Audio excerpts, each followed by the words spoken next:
¿Sabías que la historia y la Biblia sugieren que Jesús no nació el 25 de diciembre? En este video exploramos las pruebas del nacimiento de Cristo en otoño, no en invierno. La tradición fijó el 25 de diciembre en el siglo IV, probablemente para cristianizar fiestas paganas como el Sol Invictus. Pero las pistas bíblicas y arqueológicas nos llevan a una estación muy distinta. Para calcular la fecha aproximada, los historiadores y teólogos solemos usar tres anclas principales. Primero, el turno de Abías, la clave de Juan el Bautista. Para entender el turno de Abías debemos viajar al Antiguo Testamento y luego conectar los puntos con el calendario hebreo. Aquí tenés el desglose detallado, fíjate. En 1 Crónicas 24 vemos que el rey David organizó a los descendientes de Aarón en 24 turnos o clases sacerdotales. Esto se hizo porque había demasiados sacerdotes para que todos sirvieran al mismo tiempo en el templo. Cada turno servía durante una semana, de sábado a sábado. Lo hacían 2 veces al año. Además, todos los sacerdotes servían juntos en las 3 grandes fiestas, Pascua, Pentecostés y Tabernáculos. La clase de Abías era específicamente la octava en el orden de rotación. Lo dice en 1 Crónicas 24:10. El calendario sagrado, ¿cómo era? El calendario religioso judío comienza en el mes de Nisan, que es marzo-abril, coincidiendo con la primavera. No la primavera del hemisferio sur, sino del hemisferio norte. La semana 1 tenemos la clase 1, la semana 2 la clase 2, la semana 3 está la fiesta de Pascua, sirven todos los sacerdotes. La semana 4 sigue la clase 3 y así sucesivamente. Si contamos las semanas desde el inicio del año, Nisan, la clase de Abías, la octava dijimos, sumando la semana de la Pascua y la de Pentecostés, donde todos servían, terminaba sirviendo aproximadamente a finales del mes de Sivan, que son fines de mayo o principios de junio.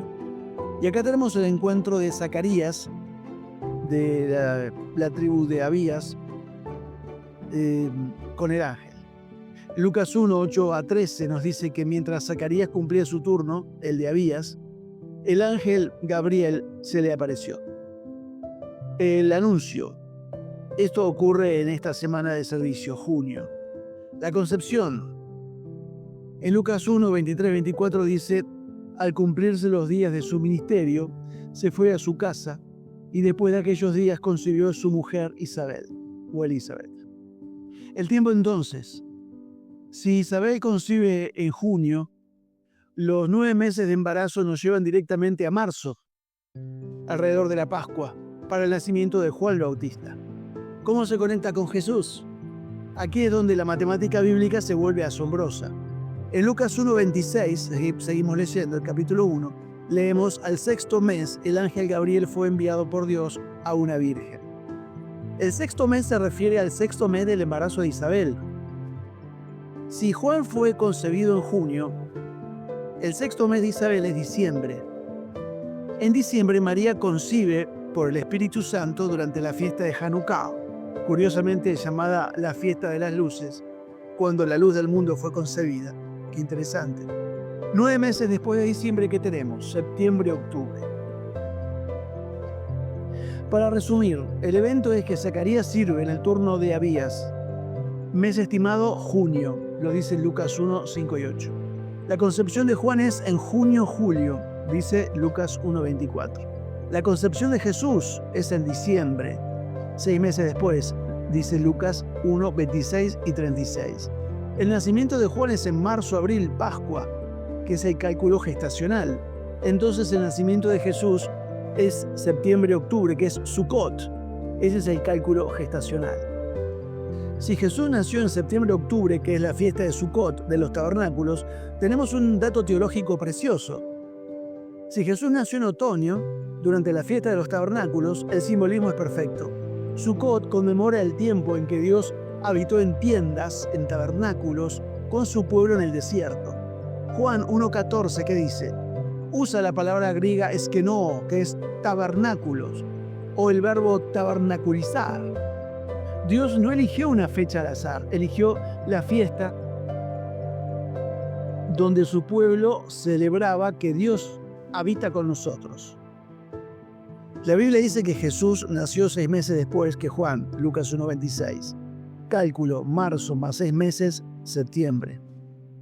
Otra prueba, los pastores en el campo. Yo he cuidado ovejas en el campo y en diciembre en el norte boreal nieva. Y Lucas menciona que los pastores pernoctaban al raso, al aire libre, y velaban las vigilias de la noche sobre su rebaño. En la región de Belén también, como en España en diciembre, es el pico del invierno, frío extremo y lluvias constantes. Los pastores en Judea solían sacar los rebaños a los campos abiertos desde la Pascua, marzo-abril, hasta finales de octubre, cuando comenzaban las lluvias de otoño y buscaban refugio. Es poco probable que estuvieran a la intemperie en pleno diciembre cuando los visita el ángel. Tenemos el censo de Herodes.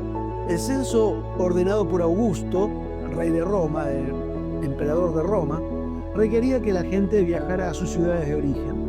Un gobernante no ordenaría un censo masivo en pleno invierno cuando los caminos de montaña eran intransitables por el lodo y el frío, lo cual habría provocado una rebelión o un fracaso en la recaudación. Lo más lógico era realizarlo en otoño, tras la cosecha, cuando la gente tenía dinero para pagar impuestos y el clima aún permitía viajar. Si sumamos estas evidencias, la fecha más probable del nacimiento de Jesús no es el invierno sino el otoño boreal, específicamente entre finales de septiembre y principios de octubre.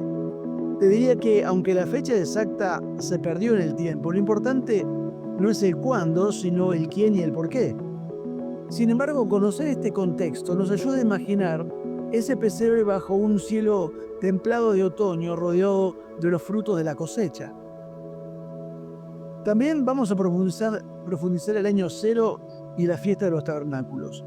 El error del año cero. Como historiador debo decirte que Jesús no nació en el año 1 después de él mismo, de Cristo, y mucho menos en el año cero, que prácticamente ni siquiera existe en el calendario gregoriano.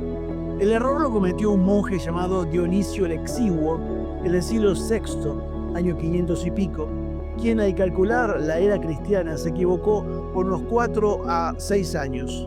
Sabemos esto por la muerte de Herodes el Grande.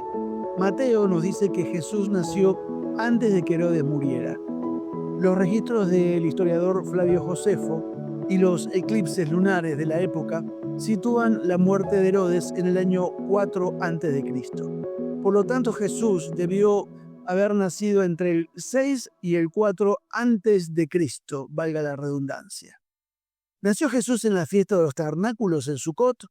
Si aceptamos que nació en otoño, la conexión con la fiesta de Sucot, como dijimos, es fascinante desde la perspectiva teológica.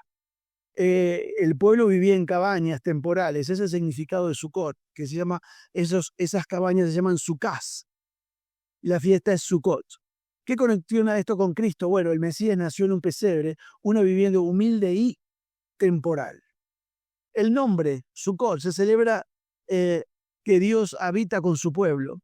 Y Juan 1:14, en la conexión con Jesús, vemos que el verbo eskenoo significa poner su tienda, su tabernáculo. Jesús vino justo y puso su tabernáculo quizá en esa fecha. La alegría. Esa fiesta es conocida como la fiesta de nuestra alegría. Y la conexión con Jesús es que el ángel dijo: os traigo nueva de gran gozo, alegría. El censo, la fiesta de peregrinación obligaban a viajar a Judea. ¿Y cómo se conecta con Jesús? Esto explicaría por qué Belén, a solo 7 kilómetros de Jerusalén, estaba colapsado de gente. El simbolismo del pesebre. En esa época, las sucás o cabañas de la fiesta se construían a menudo cerca de los establos o incluso se usaban cuevas para guardar el ganado durante la festividad. Cuando los pastores llegaron, no vieron un cuadro de porcelana, sino el cumplimiento de la profecía. Dios se hizo vulnerable y plantó su tienda, su tabernáculo, en medio de nuestra cosecha, en el momento en que el pueblo agradecía por el sustento de la tierra. Que Dios te bendiga.